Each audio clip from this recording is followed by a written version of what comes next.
সর্বজন শ্রদ্ধেয় ব্যক্তি, এই কথাটি যদি ক্রিকেটের বেলায় আসে তাহলে যে নামটি সবার আগে আসবে তিনি নাজমুল আবেদিন ফাহিম। তিনি নিখাত একজন ক্রিকেট কোচ, বিকেএসপির দায়িত্বে ছিলেন, ক্রিকেট বিশ্লেষণ করেন অন্য যে কারো চেয়ে অনেক ভালো। ফলে বাংলাদেশ ক্রিকেট বোর্ডেও তিনি ছিলেন। বাংলাদেশ ক্রিকেটের নারী নক্ষত্র তার জানা। সেই তিনি বলেছেন যে বাংলাদেশ ক্রিকেটের ভেতরের যে সমস্যাগুলো, যে সমস্যাগুলোর কারণে বাংলাদেশের যতটা উপরে যাওয়ার কথা সেটা যে যাচ্ছে না, সেটা রাতারাতিও বদলে ফেলা সম্ভব। কিভাবে, সেগুলো নিয়ে কথা বলবো। সবাইকে স্বাগত জানাচ্ছি লেটস প্লেতে। আপনাদের সঙ্গে আছি আমি রাকিবুল হাসান। নাজমুল আবেদিন ফাহিম, যেটা শুরুতেই বলছিলাম, তিনি সব ভূমিকায় কাজ করেছেন এবং তিনি বিসিবির পুরোটা জানেন, বিকেএসপিরও পুরোটা জানেন। এবং এই জায়গাগুলোর যে ঘাটতিগুলো সাংবাদিকরাও বিভিন্ন সময় বলেছেন, কিন্তু সেগুলো বাস্তবায়ন হয়নি। আপনি খেয়াল করে দেখেন, একটা দেশের ক্রিকেট এগিয়ে নেয়ার জন্য সবচেয়ে বেশি দরকার ক্রিকেটটাকে ছড়িয়ে দেওয়া। নামে সেটা ছড়ানো আছে বাংলাদেশে। আপনি যদি দেখেন সব জেলায় একজন বিসিবির ক্রিকেট কোচ আছেন, কিন্তু তারা কতটা জবাবদিহিতার মধ্যে আছেন, তারা রাইটলি কাজটা করছেন কিনা, কারণ তাদের মাধ্যমে কিন্তু প্রতিভাগুলো উঠে আসার কথা। সেক্ষেত্রে একটা বড় জটিলতা আছে। 2 নাম্বার, বাংলাদেশের অনেকগুলো ভেন্যু আছে, কিন্তু খেলাটা দেখেন কয়েকটা জায়গার মধ্যে আটকে আছে।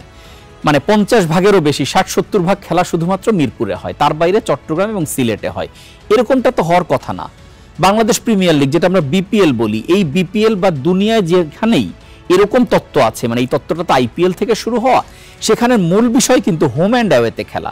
যখনই আপনি হোম অ্যান্ড অ্যাওয়েতে খেলবেন দলগুলো, তখন তারা ভিন্ন ভিন্ন উইকেটে খেলার সুযোগ পায়, ভিন্ন ভিন্ন দর্শকের সামনে খেলার সুযোগ পায়, ফলে তাদের টেম্পারামেন্ট বাড়ে। বাংলাদেশে সেখানে কোথায় 6-7টা দল খেলে সবসময়, কিন্তু খেলা হয় কোথায়?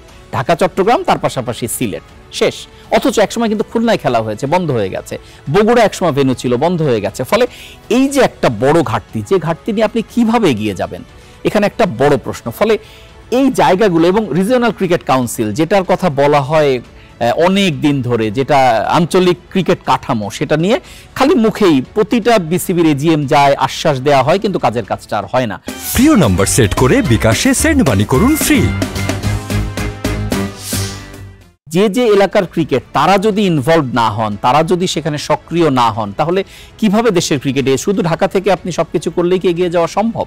এখন এই যে বিষয়গুলো, আর সেন্টারে যে সমস্যাটা বাংলাদেশ ক্রিকেট বোর্ডে, সেখানে আসলে দুর্নীতি বাংলাদেশের কোথায় ছিল না এটা বলা তো আমরা সবাই বুঝি কম বেশি। সেই দুর্নীতির বিরুদ্ধেই তো যুদ্ধ, এবং সেই যুদ্ধে এখন যে জয়ী প্রজন্ম, সেই প্রজন্ম থেকে তো দাবি উঠেছে। যুব ক্রীড়া মন্ত্রণালয়ের দায়িত্ব যিনি পেয়েছেন, তিনি একদমই ইয়াং, আসিফ মাহমুদ, এবং বৈষম্য বিরোধী ছাত্র আন্দোলন লিড করেছেন, এত মানুষকে অর্গানাইজ করেছেন। ফলে একটা রাইট চয়েসই বলতে হবে, যদি যুব ক্রীড়াকে আপনি এগিয়ে নিতে চান, তার এই জায়গাটায় বসে সিদ্ধান্ত গ্রহণগুলো খুব জরুরি। এখন নাজমুল আবেদিন ফাহিম থেকে এসেছিলাম, তিনি যে কথাগুলো বলেছেন যে বিসিবির ভিতরেই ভূত আছে, যে ভূতগুলোর কারণেই দুর্নীতিটা হয়, যে ভূতগুলোর কারণে ক্লাব ক্রিকেটের হাতে বাংলাদেশের ক্রিকেট জিম্মি, ক্লাব ক্রিকেট বিশেষ বিবেচনা, আম্পায়ারিং, ইন্টারফেয়ারেন্স, এগুলো চলতে থাকে, কাউন্সিলরশিপ। ফলে এই জায়গাগুলো সবার কম বেশি জানা। এগুলো ভেঙে দেওয়া কিন্তু একেবারেই ওভারনাইট ব্যাপার, কোনো ব্যাপারই না এগুলো ভেঙে দেওয়া, শুধুমাত্র সদিচ্ছাটা জরুরি। এখন আরেকটা বড় ব্যাপার, সেই ব্যাপারটা হচ্ছে, খুবই মাঝে মাঝে ভাবলে অবাক লাগে, এই নাজমুল আবেদিন ফাহিম, তার একজন প্রিয় শিষ্য আছেন, তিনি হচ্ছেন সাকিব আল হাসান, বাংলাদেশ ক্রিকেটের সবচেয়ে বড় তারকা।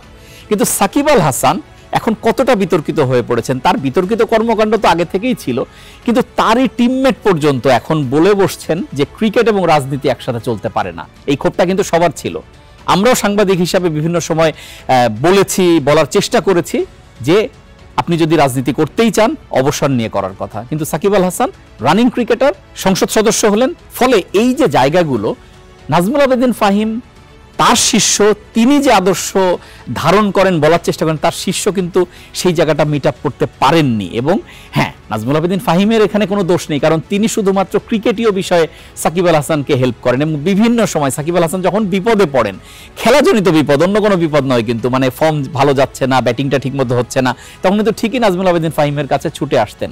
এবং এই যে জায়গাটা, নাজমুল আবেদিন ফাহিম অকপটে সবার কাছেই এই হেল্পটা করেছেন, সেটা শুধু সাকিব না, এবং আমরা মাঝে মাঝে সাংবাদিক হিসাবেও যখনই কোনো ক্রিকেট বোঝার ক্ষেত্রে কোনো ঘাটতি হয় তিনি সবচাইতে ভালোভাবে সেটাকে অ্যাড্রেস করেন। ফলে তিনি যে কথাগুলো বলেছেন কিছুদিন আগে সেটা অবশ্যই বাংলাদেশ ক্রিকেটের জন্য একটা পাথেয়ই বলতে হবে। সেই কথাটাকে গুরুত্ব দিয়ে এবং তাকে যদি বাংলাদেশ ক্রিকেটের সঙ্গে সব সময়ের জন্য ওতপ্রোতভাবে রাখার একটা ব্যবস্থা করা যায়, এই ক্রিকেট মেধাটা বাংলাদেশ ক্রিকেটের জন্য অনেক বেশি জরুরি, সেটা নিশ্চয়ই বাংলাদেশ ক্রিকেট বোর্ড উপলব্ধি করবে।